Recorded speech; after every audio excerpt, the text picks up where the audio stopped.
Құрметті ұстаздар, ұлағатты мамандық иелері. Адам неғұрлым идеясы жағынан мықты болса, сол ғұрлым табанды болмақ. Мемлекет басшымыз Қасым-Жомарт Кемелұлының баршаға қолжетімді сапалы білім, ұлттық білім беру аясында Түркістан облысы білім басқармасының қолдауымен білім беруді дамыту орталығы және Дарын Teachers жауапкершілік серіктестігі бірлесе отырып ұйымдасқан халықаралық курсқа қатыстым.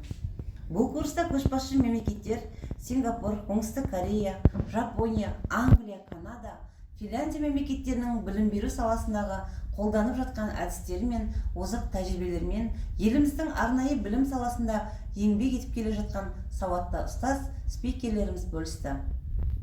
Ең бастысы көшбасшы мемлекеттердің ізгі құндылықтарын дәріптеді. Білім мен тәрбиені ұштастыра отырып, жаңа Қазақстанға адал еңбек ететін жастарды тәрбиелеуге үлкен мүмкіндіктер бар екенін сезіндім. Курстың басқа курстардан ерекшелігі онлайн форматта болса да, менің кәсіби білімді шыңдауға үлкен серпін берді.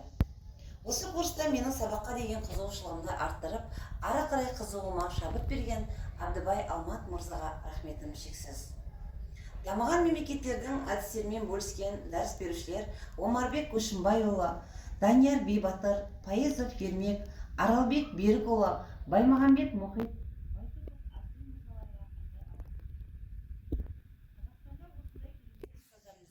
бар екендігін мақтан етемін.